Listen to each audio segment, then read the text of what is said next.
afternoon to you. I'm Thabang Segaecho, your host for today. You're watching Open Studio, Cape Town TV, channel 263. We are so glad that you could join us on this program as I have an exciting guest, Mr. Sam Vos, who is from an organization called Uturn. Hi, Actually a Christian-based organization, right? Yes, we are a Christian organization. 100%. Welcome to the studio. Thank you so much. Wonderful. I'm so glad you could make it. Yeah. So, Sam, exactly, before we even discuss the organization, I just want to find out a little bit more about you. You know, when did this journey begin? Who exactly is Sam Vos? So I studied engineering many years ago and then went abroad. And then after 7 years, I came back from London and said, no, I want to come back to South Africa. And I started volunteering at Uturn, and that was in 2005. And at the end of 2005, I then joined the organization, and I've been there ever since. Ever since. So when would you say your passion began? You know, what stirred it up for you to actually be a part of it? Yeah, I think the thing, Thabang, that was pressing on my heart as I came back from being abroad and living abroad, I just saw poverty at every street corner, people really desperate for help. And as a Christian, I then felt called to say, we need to do something about this. Right. And started volunteering at Uturn and realized that we need a much more holistic journey for people to leave the streets. And so, yeah, I felt it would be great to work in a place that makes a difference to people's lives practically and also explains the gospel clearly, and ultimately in society to reduce that gap between rich and poor. I think for me that gap that's growing ever wider is a problem. 100%, I couldn't agree more. And exactly what does your role entail, you know, on a day-to-day running of the organization? So a lot of it involves checking in with my team leads at this point in time. We've got a beautiful team together. So checking in with them, strategizing and making plans on how we can grow. We get lots of requests coming from different neighborhoods in the city and saying, please can we help them as well? And then it would be working out what infrastructure they already have in place and what would be needed to expand into that area. It's a challenging thing to run a holistic program. Yeah. And so although many organizations or many neighborhoods would wish that we can just magically come to every neighborhood, it really takes a lot of resources to try and do that. But so my role is really to connect with those neighborhoods, connect with my team leads and see if we can expand into different places. Maintaining the holistic approach, you know, as far as you possibly can. That's wonderful. Yeah. I like the completeness, the complete approach, you know, to everything. That's so much needed. And with that, you know, what exactly is Uturn? You know, can you give us more information rather about your organization? So firstly, what we believe about homeless people, we believe that every homeless person can be helped to leave the street. Many people will look at a homeless person and just write them off and say they're a lost cause, they won't be able to ever leave the street. But we truly believe that there is life after homelessness. That's right. And so the way that we do that, the way that we help people to leave the street is by creating a phased program. And our first phase starts at our service centers.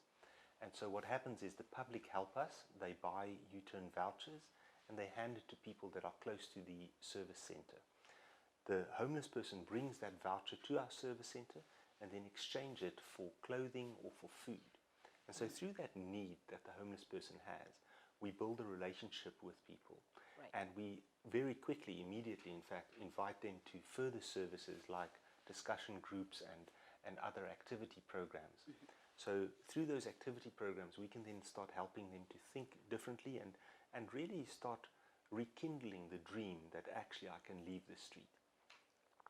When a person is ready, when we call it activated, when they're ready and they say, yes, I actually think you can help me as well. Typically the next step then is drug and alcohol rehab. Right. So that is phase 2. So in the first phase it's preparation. Drug and alcohol rehab is the second step. So we partner with different service providers in the city. After about 4 to 5 months of drug and alcohol rehab, a person then comes back to us and then we enroll them in our third step, which is what we call the life change program. And it's all about helping a person become employable. So our Life Change program is based at our social enterprises. So we have different shops, and all of these shops, the second-hand clothing, they sell second-hand clothing and household goods. It's all run by homeless people that are now on our program.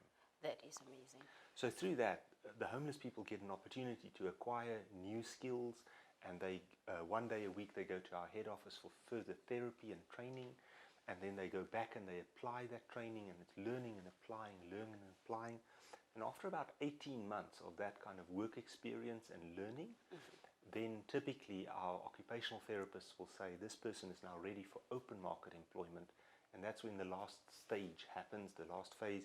They'll start looking for open market employment, and then once they secure that open market employment, we can then see a person just remain long-term employed.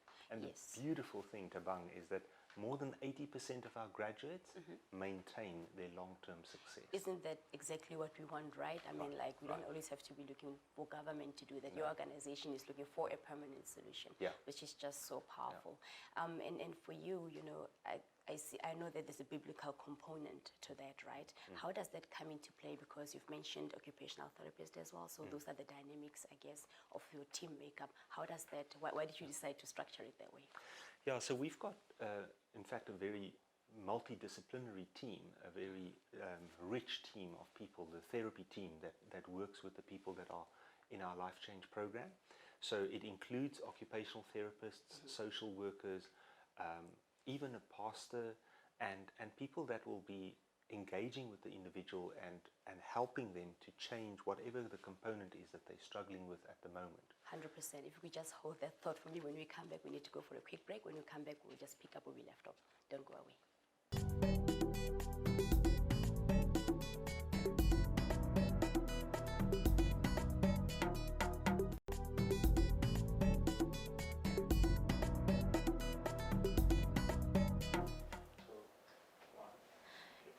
Welcome back. You're watching Open Studio. This is Cape Town TV, channel 263. I'm your host, Thabang Segaecho, and I'm with Sam Vos, who is actually from an organization by the name of Uturn, doing amazing things throughout the city.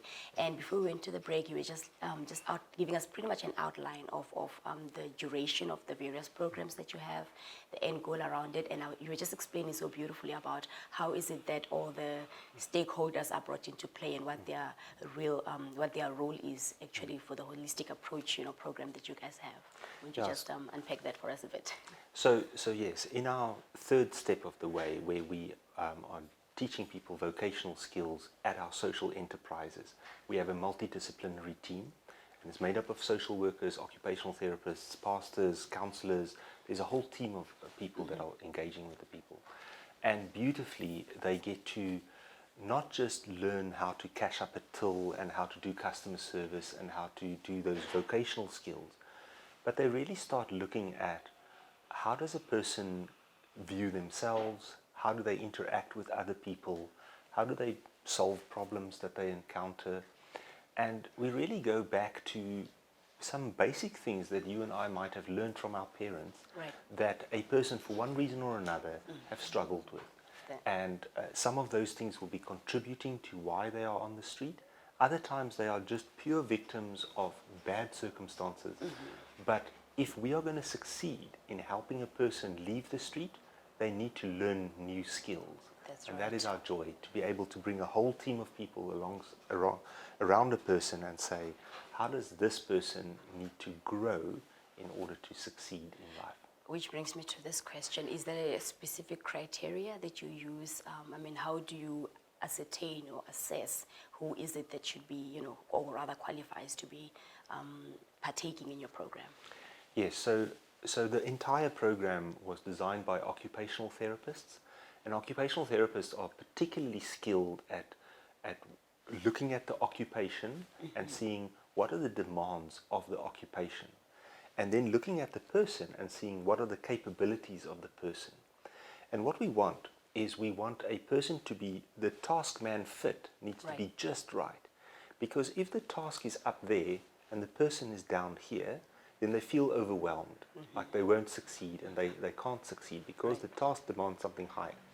But if it's the other way around, where a person's abilities are up there and the job is menial, then they're bored in work and then they don't like it. So what you want is you want a person to be stretched but not overwhelmed.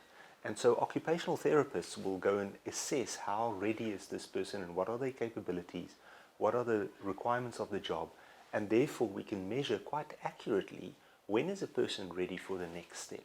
100%, and that speaks again to the sustainability component, right? Because if you match them just exactly, they're going to enjoy, I guess, what they are doing, and then there's no need for them to be forced to stay there. And because we're stretching them, they're learning all the time, and beautifully. Self-development, They develop, and we always set a person up for success.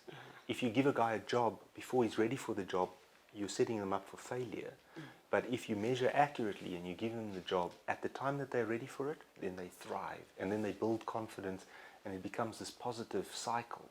So that's what we try and do. Sounds like a really rewarding job you have there, because you see your results, right? You see the impact.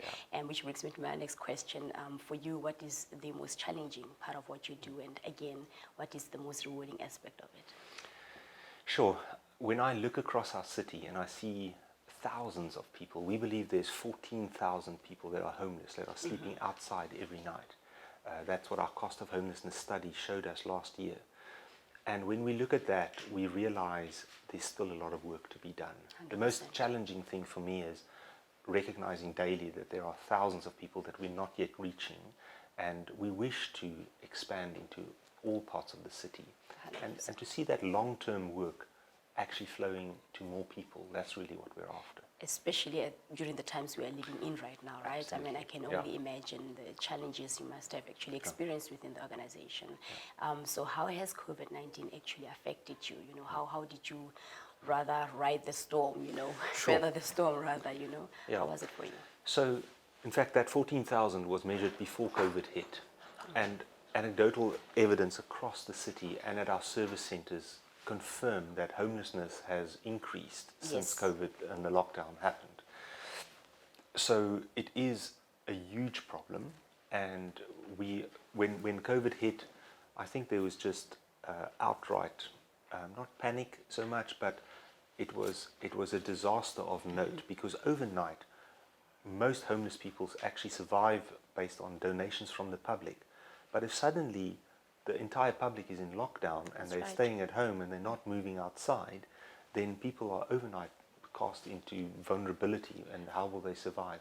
Exactly. So we saw an immediate increase in the number of people that came to us across the city. Between us and our partners, we saw anything from a 3-fold increase to a 7-fold increase in some places. Sure. And you can imagine what it is like if you go from 120 people, feeding 120 people a day, to suddenly having to feed 700-800 people a day. It's quite a huge jump. It's a very, very big thing. And so that is literally what happened. Through God's grace and through many partners working together, we were able to meet that demand.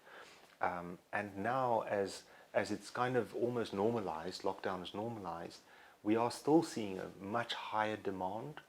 Our annual report showed that we had 185% growth in the number of unique individuals that we serve in a year. The demand for our services went up 54%. So it was huge.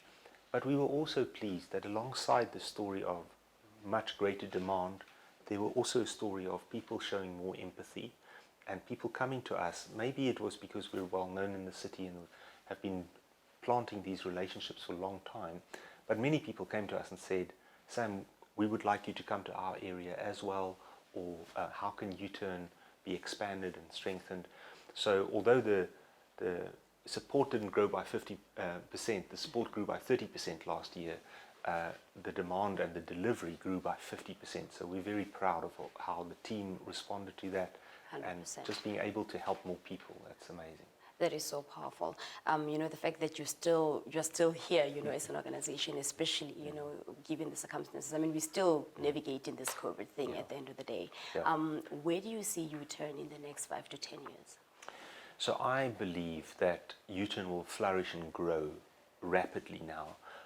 If I look back on the 15 years that I've been there, it feels to me like we first had to work out how to address homelessness, how to solve it. Then we had to build a strong team.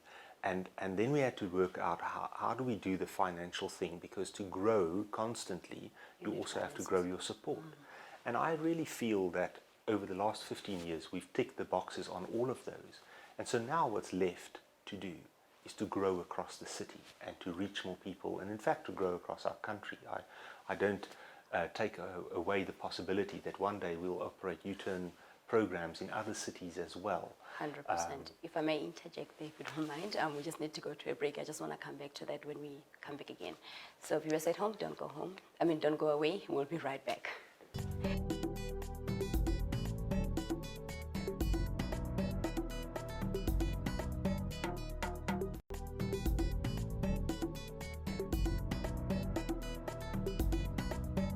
Welcome back, viewers. You're watching Open Studio. This is Thabang Segaecho, Cape Town TV channel 263 is where you are tuned in.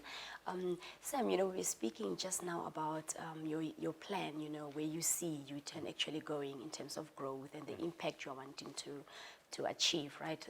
A national footprint, I guess that's what you want to end up having. So where are you right now in terms of reaching that goal? You've been around for 21 years so far. Yeah. So if I look at where we are now, there's lots of communities that are coming to us saying, please can we open up in their areas? And I certainly see us expanding across Cape Town in the very near future. We're already opening a new service centre in Muizenberg. We have one in Mitchell's Plain and in Claremont. And so we are hoping to open up more service centres and more of our social enterprises across the city.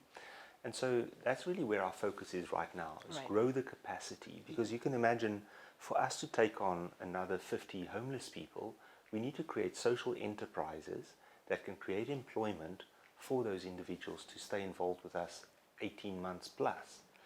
And that needs to have a team of therapists that goes with that to train people.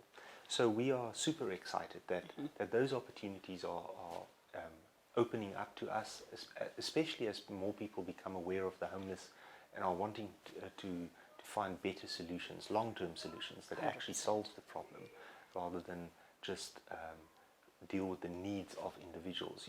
Giving a blanket or giving food helps the person for that day. Yeah, the physical needs are addressed, but it doesn't change anything long term. That's right. And so our program so beautifully is designed to make people employable and to see people being employed in the South African economy.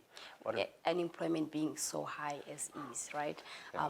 All the more reason for one to actually partake. Yeah. So how can the public, how can we get involved? Are there certain skilled people you're looking for? And you're saying that you're going to be expanding. You have another branch opening up in Muizenberg. Yeah. So won't you just tell our viewers exactly how then they can partake on this journey? Sure. So there's a number of ways that the general public can help us. One would be to donate household goods or clothing that you no longer want to wear. You can donate that to any of the Uturn charity stores, because that's the fuel that really fires our social enterprises. Mm-hmm. The other way is, if you're living anywhere near a service centre, then you can become a subscriber to Uturn vouchers, so that we can post those vouchers to your home address every month, and you can hand those out, because you're effectively helping us to reach more people that have newly arrived onto the street, don't know where to find services, and especially don't know where to find a service that is so beautifully linked to a whole program. 100%. Then another way in which people can help is just become outright regular donors of or supporters for the organization. To sustain this work long term, to hire, at the moment we're sitting on just under 40 staff. That is all requiring support. Yeah, and we're unashamedly asking for that support, because we look at our city and say, wouldn't it be amazing if we can live in a city where there aren't homeless people begging at every corner? That's right, exactly, yes. Where we show our mother cityness, where we are caring for people, and when we are helping them to the point where they're no longer that vulnerable. Mm-hmm. And so unashamedly we ask for that. And then from time to time we publish job opportunities, vacancies that come along. Right now we're trying to expand, as I've mentioned, our social enterprises. So we're opening up new stores all the time. Maybe there's project managers that would want to apply for more permanent kind of being part of the team that opens shops. But those are vacancies that will be advertised on platforms like our social media, feed or on Indeed or other platforms like that. 100%. So there are many opportunities for one to get involved. If you can't do the one thing, you can definitely, do another. Do you perhaps have like a success story that you'd like to share with our viewers that comes to mind? Yeah, there's so many different success stories that have come through our program over the years. One particular individual that springs to my mind is a lady called Natalie. She was unfortunate enough to fall into the grip of addiction, and she ended up living outside, and she was in fact living in her own mum's backyard. Her mum couldn't, for good reasons, couldn't have her in the house, but Natalie was too afraid to live in the open streets because the streets really are dangerous. Absolutely. And so on a daily basis, her children would watch through their own windows her mum sleeping in the backyard. And I just cannot imagine what that did to her children or to Natalie. Yeah, the trauma. But Natalie came onto our program, and she started acquiring new skills, and she started rebuilding her life. And what a beautiful day it was when Natalie graduated from our program and was able to return home with her children, and them really being so proud of her for completing the program. The day when she got her learner's license, she was going home on the train, and she showed everyone in the train, "Look, I've got my learner's license, I've got my learner's license." And she got home and she got to her children, and she showed them she's got the learner's license. They just threw their arms around her and said, "Mum, we're so proud of you." And those are the kinds of stories that we see happening again and again and again through perhaps a bad decision or a bad mistake. Exactly, yeah. Someone lands in a position that if no one draws alongside them, they will not be able to leave the streets. But through the Lord's grace, we've got this opportunity to draw alongside people and say, "The Lord wants to see a different outcome here. Let's work with you." 100%. So viewers at home, you can definitely partake. You can actually help the organization Uturn, help others out there, members of our communities actually make a U-turn for the better in their lives. I mean, that's such a beautiful story you shared now with Natalie. That's exactly the kind of impact, we actually want to see with programs that you are running, etc. So how then can a person get a hold of you? Do you have a website or maybe contact details? So the best place to get hold of us would be to go to homeless.org.za. That is our website. On that you can subscribe for our newsletters, or you can follow the links to our social media pages. A lot of these stories are published on our social media pages, mainly Facebook. So there's a lot of stories constantly flowing into our channels. And we see it, so we celebrate those stories because these are lives that are being turned around. Permanently, right? Absolutely. Yes, viewers at home, I'm sure you can agree that we all want to see exactly that kind of change. We want to see members, vulnerable members, especially mothers, with children out there in these trying times, with COVID, this uncertain future. We do want to see the impact. So I would really encourage you, if you're watching on the other side, to spread the word, support the organization. They've given out their contact details. They are active on social media. Just do your part, as far as possible in helping out. Every little bit is definitely going to go a long way. And that, we're drawing our program to an end right now. And I just want to take this moment to thank you so much and your organization and the team for this phenomenal work you're doing. Everybody, who's making all the success stories really become a reality. To everybody at home, I hope you are inspired. Thank you for tuning in. It's myself, Thabang Segaecho, with my guest, Sam Vos. It's a good afternoon. You were watching Open Studio, Cape Town TV, channel 263.